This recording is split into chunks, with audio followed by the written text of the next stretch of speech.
Hello, my name is Jacob and this is my YouTube channel. I'm a student of religious studies on Charles University and I'm studying new religious movements.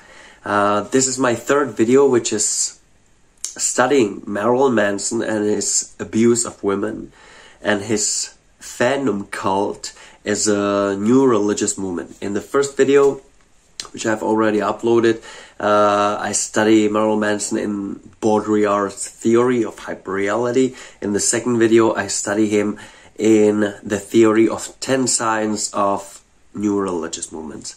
Today, I want to take the signs of a charismatic movement and apply them to Marilyn Manson. It's a pretty long video because, or I don't know if video, but it's 23 different points and signs of charismatic movements, which I will go through. And at the beginning, I just want to start with something. I was mentioned by Manson's abusive behavior on Instagram that I'm spreading conspiracy theories about Marilyn Manson, which I have to respond to and say that these are not conspiracy theories, these are just religious studies theories applied to Marilyn Manson. I hope you will help me to share this message. I'm just a regular guy who studies religion, right, and uses the theories to interpret Marilyn Manson's cult, because Marilyn Manson's cult is in its nature religious. The admins of the site, Manson's abusive behavior, they told me he's just a narcissistic, pathological guy, blah blah blah, and that's it. But that's not it, right? That's not what I see there. So let there be study in science and social science, and let's go for the signs of a charismatic movement. So at the beginning, I will start with some signs which are common to the new religious movement, which I've mentioned in the last video. So first, there is this guy, this religious leader, in this case Marilyn Manson, who comes with a religious invention, right? That's what I've talked about in the last time. And in the charismatic point of view, it's very important that this charismatic leader believes firmly in his mission and in the completion of this mission. And that's connected with the second point, with the protest, with the action of the people, of the fans of the cult of Marilyn Manson or other charismatic leaders.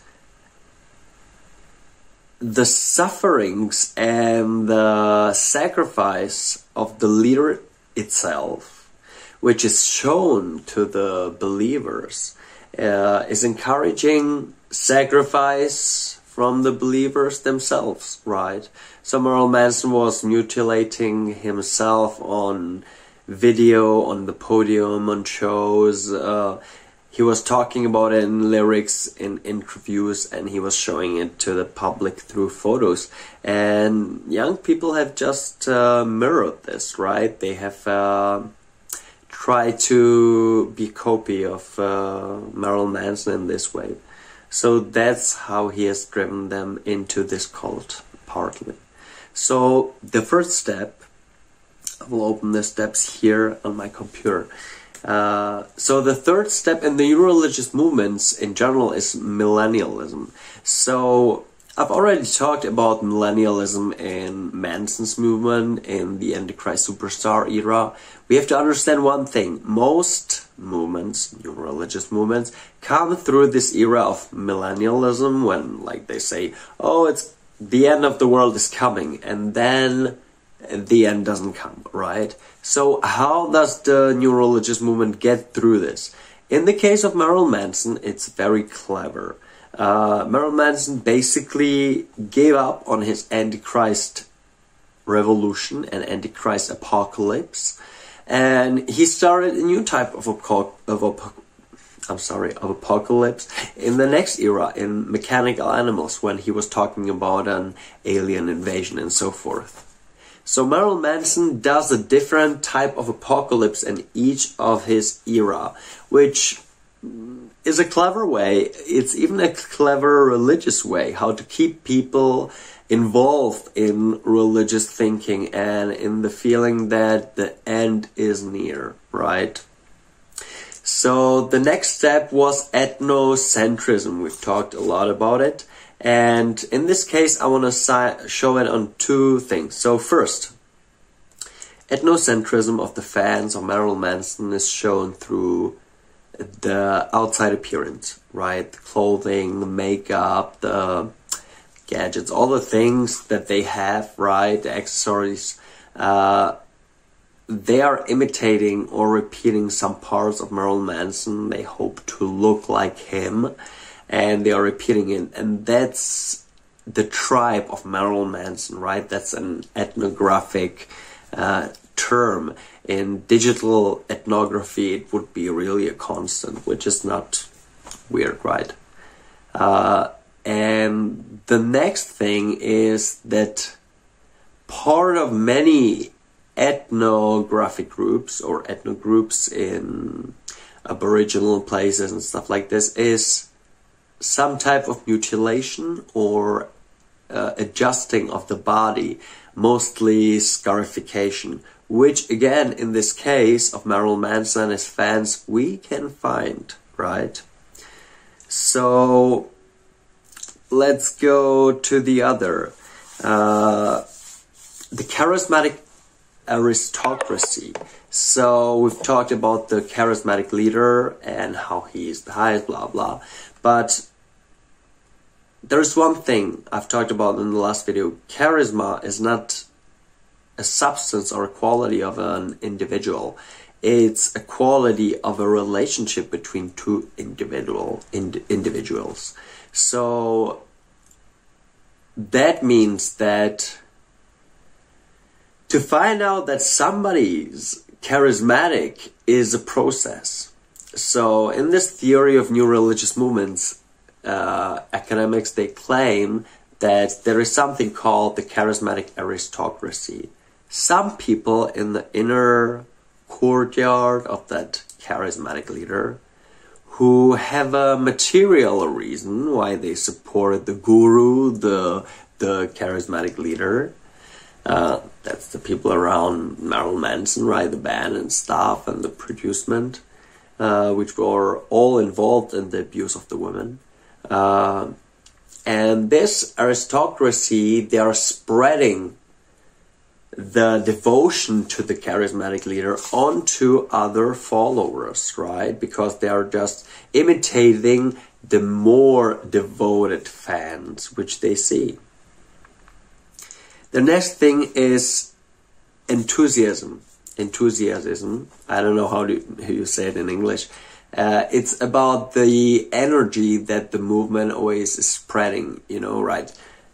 I don't know, if you imagine Hare Krishna people as a new religious movement, you know, they sing in the streets, they're happy, you know.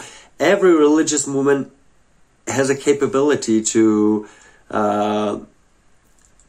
open energy in people so that they feel happiness, right? And they have a lot of energy which they can spread.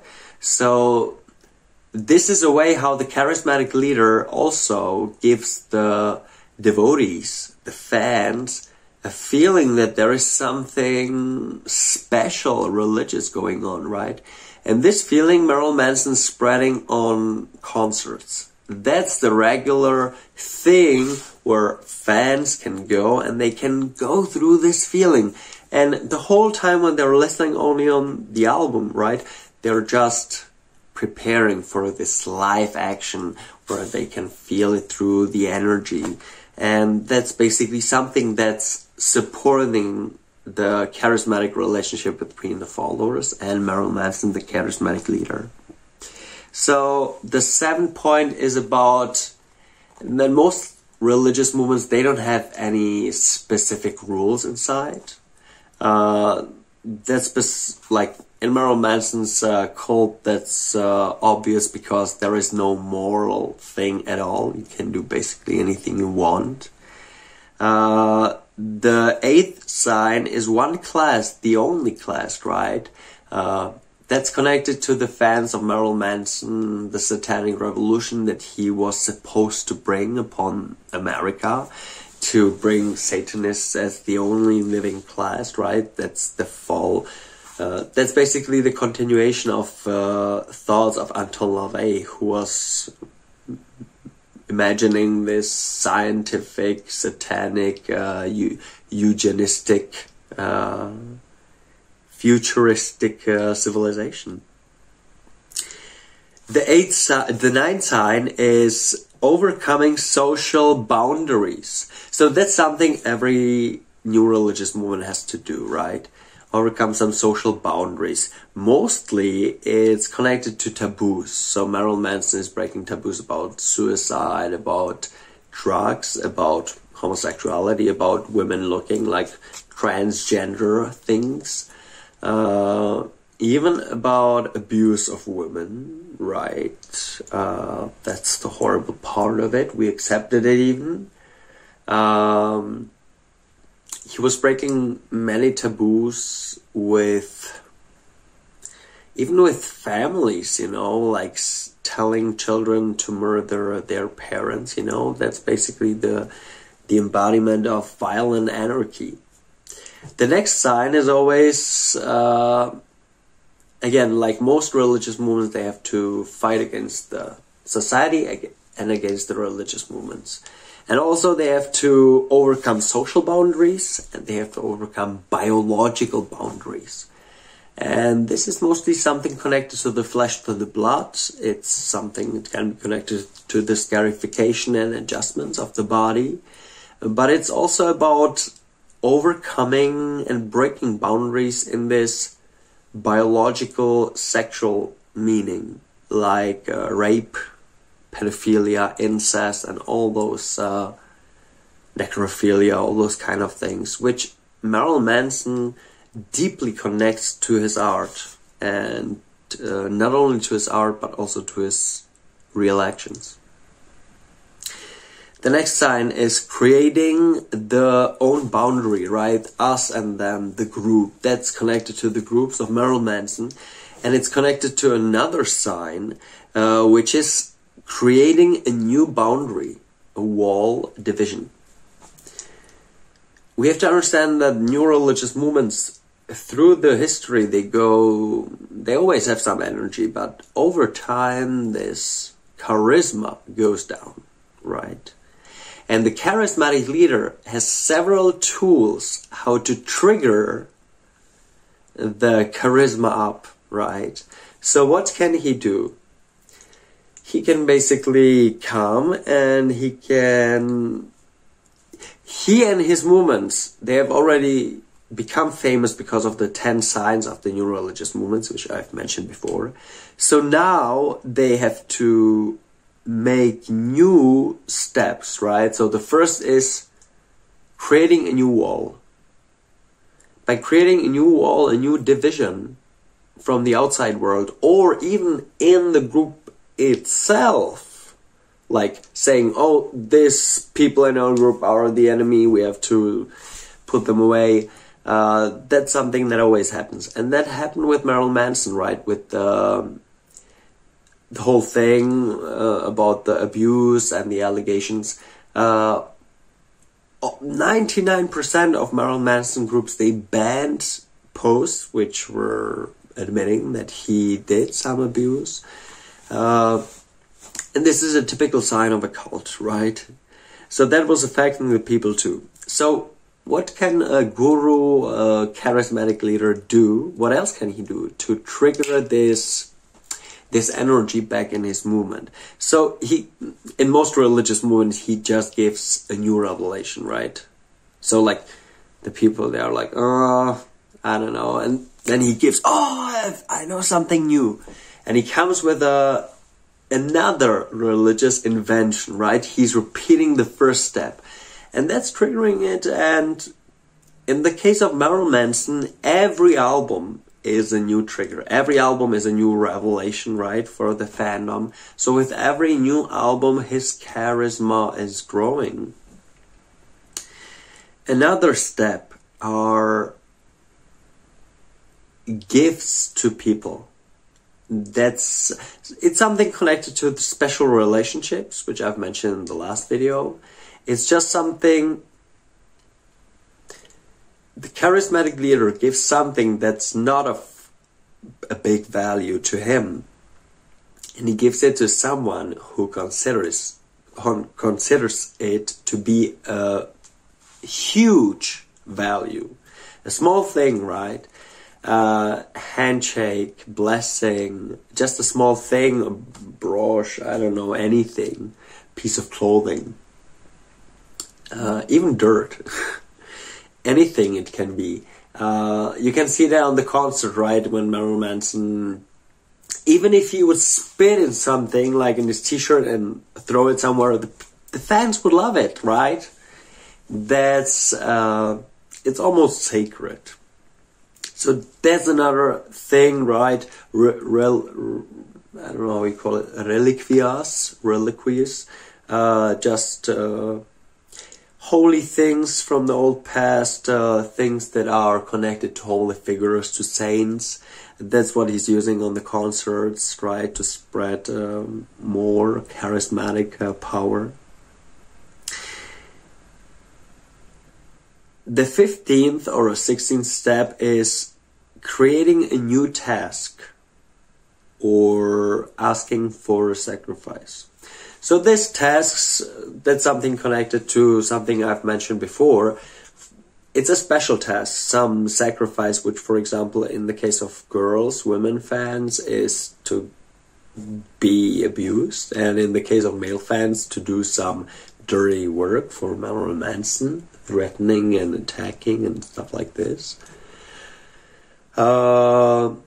It can be connected with the gifts, like I said before, sharing some special, secret, intimate information like photos, which the celebrity, charismatic leader is giving to the fans, and they are sharing it, right?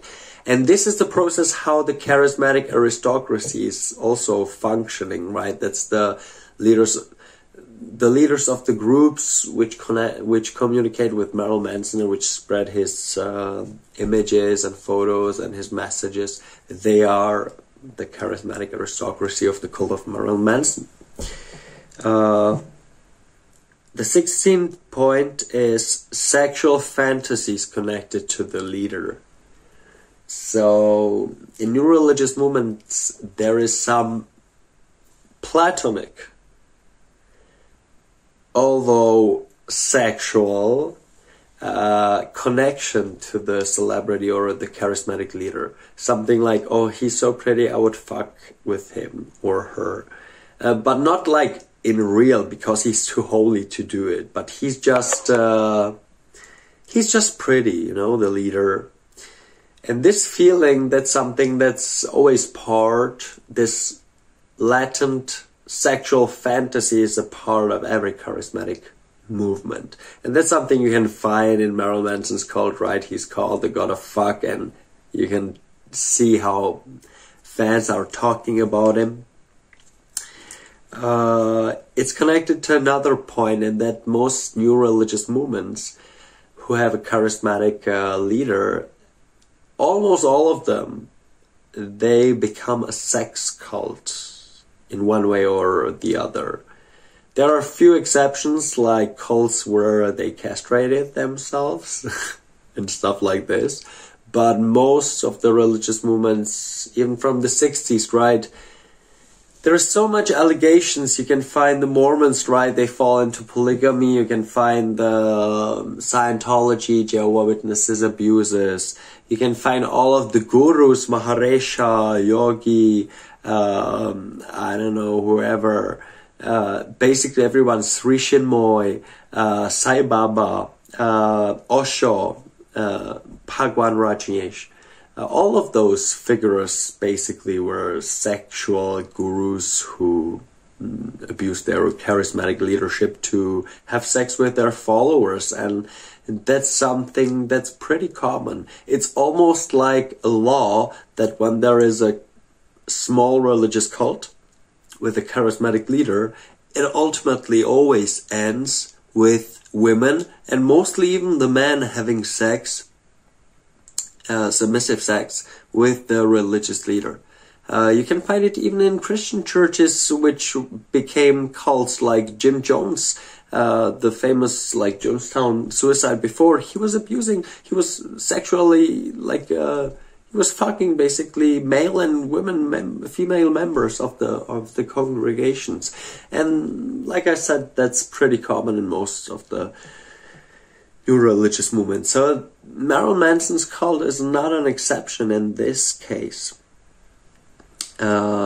Then there is something. So most religious leaders, when their charismatic power is falling down because some people were hurt or disillusioned, and they go away and start spreading things about the cult figure, about him not being honest and stuff like this. Always the charismatic leader, what can he do in the last moment?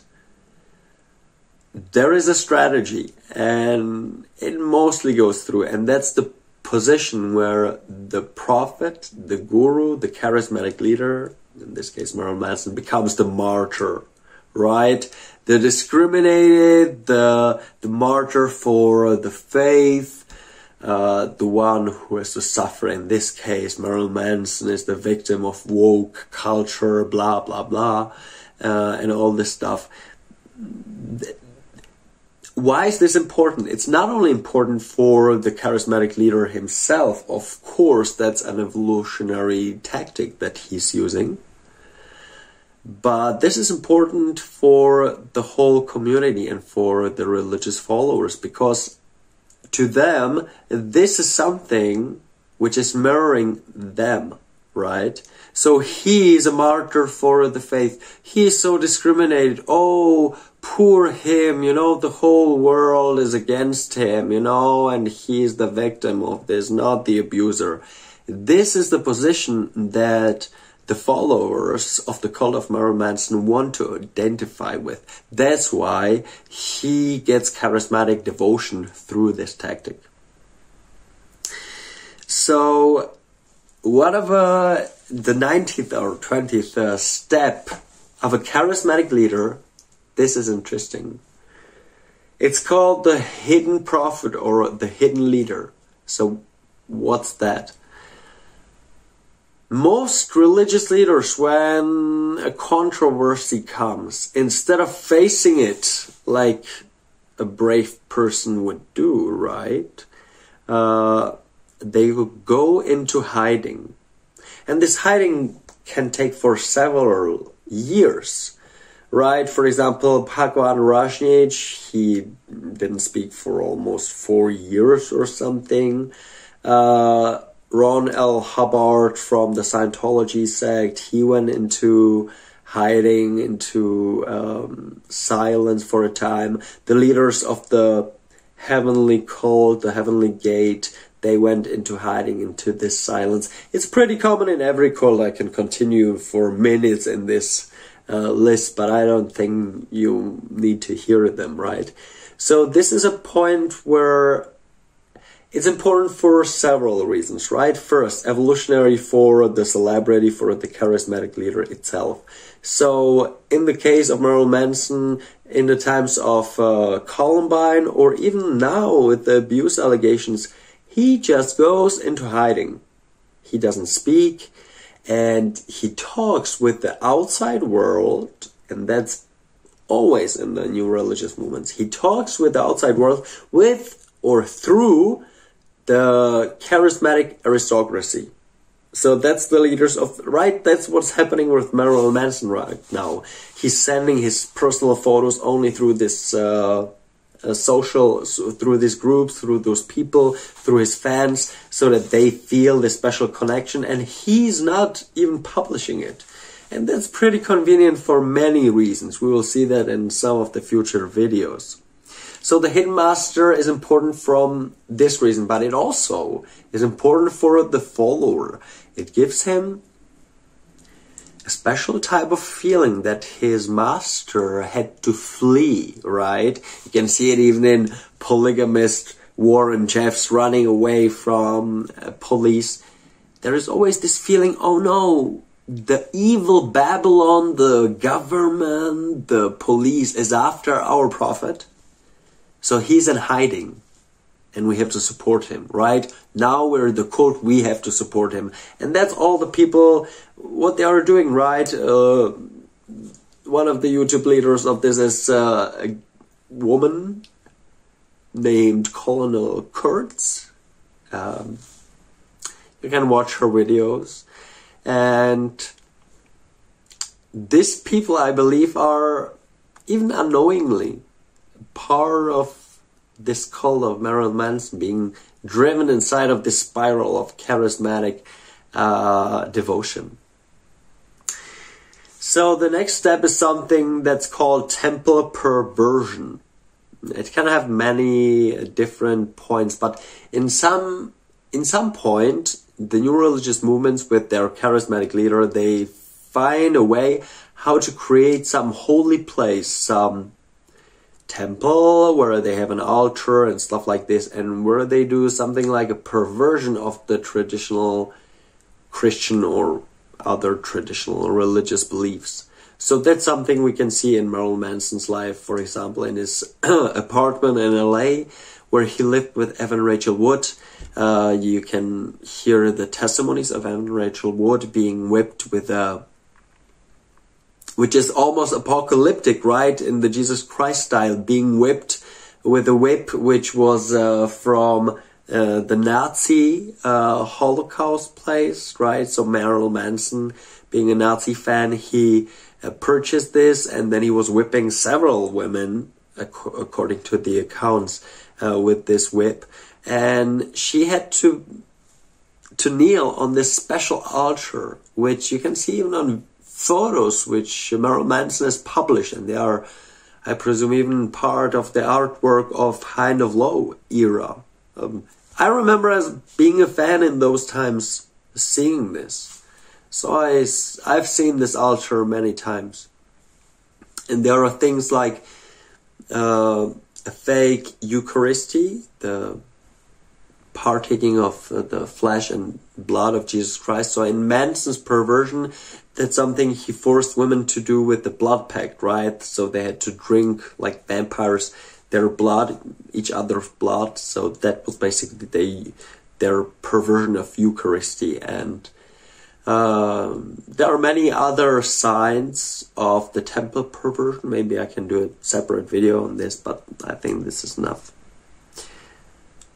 Terrorism.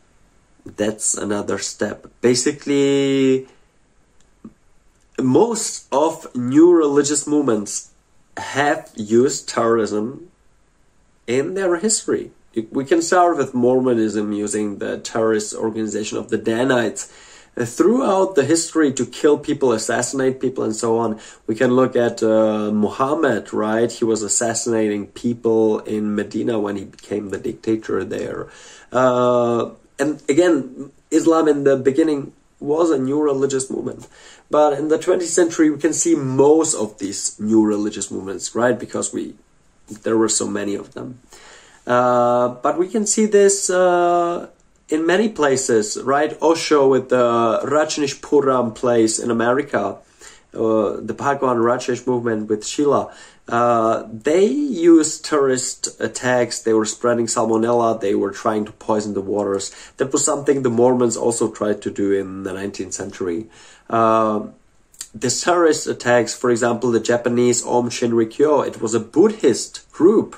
But finally, in the end, because of millennialistic movements, tendencies, and all this charismatic thing, they decided to use gas poison in the Tokyo metro. You can Google that, right? It's like 20 years ago. So that's something horrible. You can see the Waco incident. You can see so many terrorist incidents being connected to this. Even 9/11, you know. Traditionally, we consider Islamic terrorists to be like terrorist organizations because we look at it from a political or politological point of view.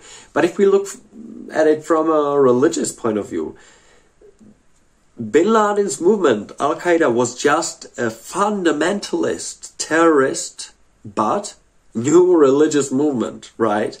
With a charismatic leader with all of these signs. That's something typical for this sects. And even the people Al-Qaeda has killed is similar to some of this horrible, or not horrible, but just other new religious cults.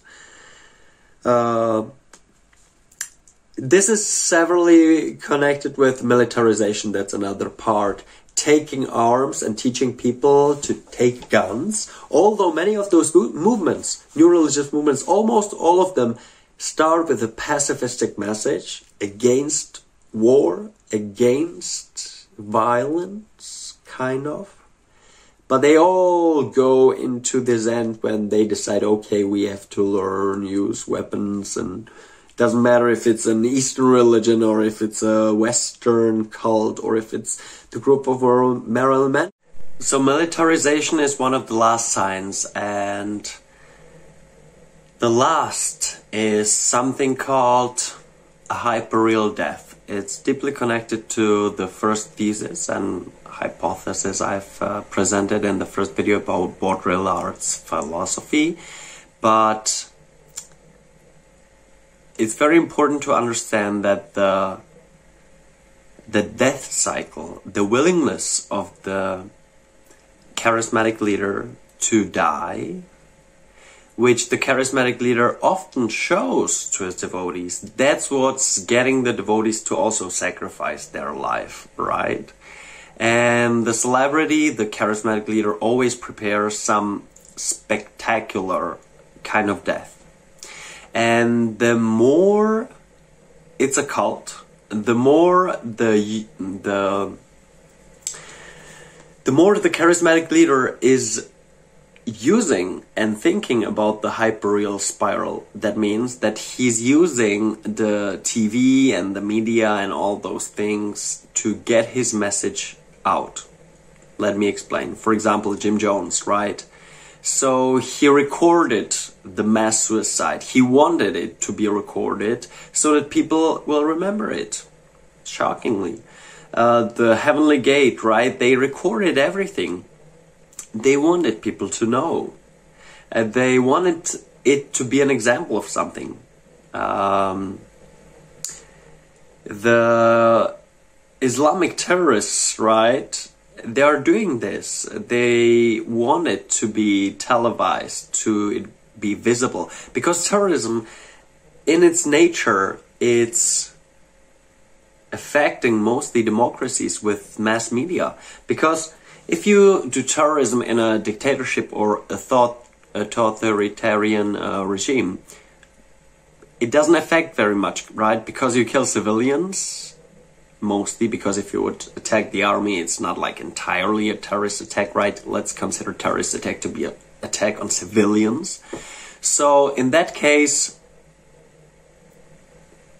the dictator, he doesn't care for civilians, right? So he doesn't have to change anything. But in democracies, this suffering of those consumers, of those like regular people, is copied throughout the media in this hyperreal spiral onto all people, and everybody's afraid, right? And that makes the democratic regimes to somehow fight or debate with the terrorist organizations and terrorist regimes. That's just how it functions, right? The Islamic State, when it was functioning, it was a new religious movement cult, right? They were doing the beheadings and all those horrible torture on videos. That's part of it. And Marilyn Manson always used this idea, right?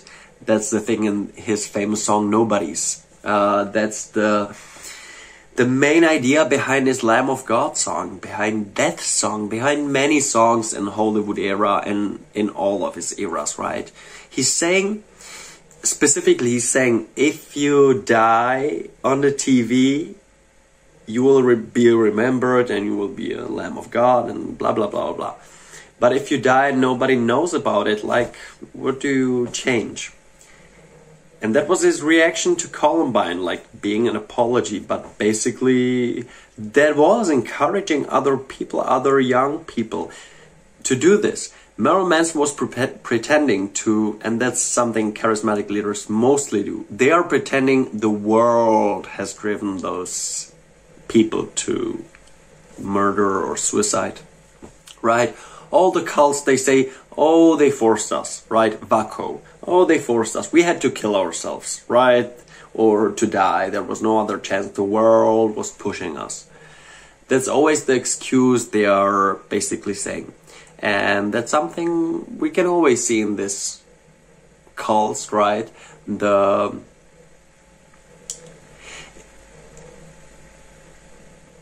Marilyn Manson is pretending that this is something about the mass media, about American culture, that American culture is obsessed with killing, but he himself is the one. He is a typical charismatic pop culture metal singer, obsessed with killing, murder, and thinking and talking about it.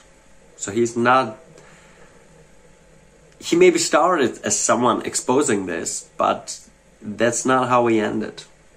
So this hyperreal death, this encouragement of killing and being it on the TV, affecting democracy with terroristic domestic attacks and scaring people, scaring mass media, scaring journalists, threatening journalists, right? We know this from Manson's story. That's one of the main steps that leads to the hyperreal cult and its establishment. So I hope you liked this video. Let me know in the comments if you have listened it until this far. What do you think about this? I have not yet gotten any big reaction on this, which astonishes me. But I will continue in this series because there is a lot to talk about.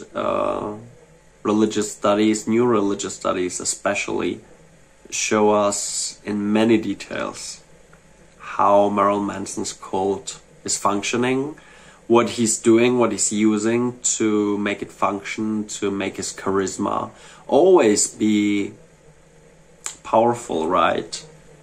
And that's a paradox which I want to use as a final thought, which is kind of a scary thought, sorry.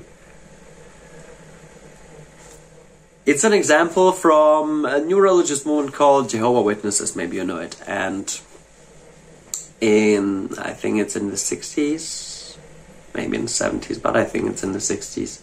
In one of the African countries, Jehovah's Witnesses were massacred, right? The government tried to force them to, I don't know, recognize some governor or some dictator, and they didn't do it. So they killed and tortured them all. And maybe in such a thing, you could think, well, if I'm a member of a cult and they are killing us and there is no divine retribution, right? There is no help coming. Although the guru, the charismatic leader said, God will protect us, nothing came, blah, blah, blah. Like, how does a person in a cult still stay there? And we think about it as the deaths of those people, of those co-believers, to be something like a burden or a problem, but in the opposite. New religious studies show us that, in this case, for example, of the Jehovah's Witnesses, the other Jehovah's Witnesses, for example, in America, they felt victimized. They felt like they have to be even more fundamentalist, and they started believing in an apocalypse and a coming apocalypse in 1975. That was their last apocalypse so far. So that's something that maybe could also always astonish you. How is it possible that the violence, the problems, all the problems don't make the people go away from the cult? And it doesn't matter if they're abusers, victims, or something in between, which is mostly the case.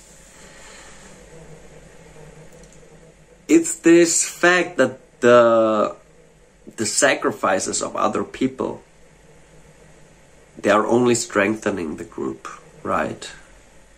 So if there is a cult leader like Marilyn Manson or any other cult leader in the world who wants his devotees to be more devoted, and he has, I don't know, for example, 100 devotees, one of the best tactics is to let I don't know, for example, 20 to be slaughtered. And that makes those other 80 to be even more believing, right? It's a crazy thought. And only crazy people, psychopaths like cult leaders, are using these tactics. Again, you can see it on terrorist attacks, right?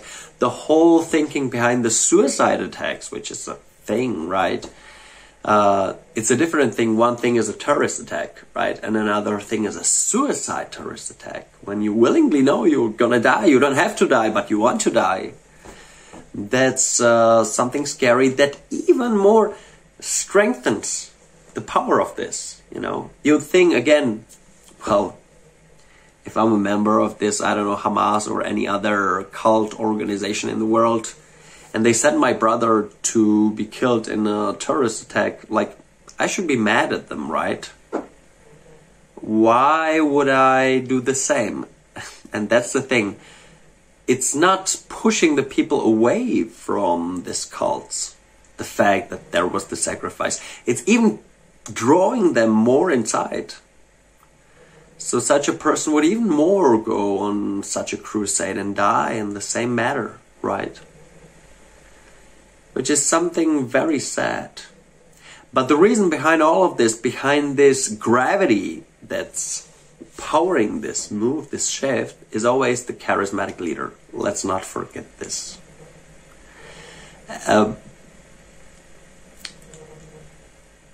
My professors who teach me, they believe very strongly that the guilt for the charismatic relationship is always somewhere in between of the cult leader and the followers. But honestly, at least in this case of Marilyn Manson, I can't accept that fully. Because I think Marilyn Manson was such a smart figure who knew how to use all these charismatic things, not only in theory, but in praxis, right? He studied all of these things. So no wonder he was a specialist in it. And these girls were simply not educated to resist such a cult tactic, right? Who would even think that a relationship can be a beginning of a cult, right? That's not something we emphasize in modern times. So let me know what you think about this video if you watch it until this. Let's hope all abuses will come to light, and let me know and share this video if you liked it.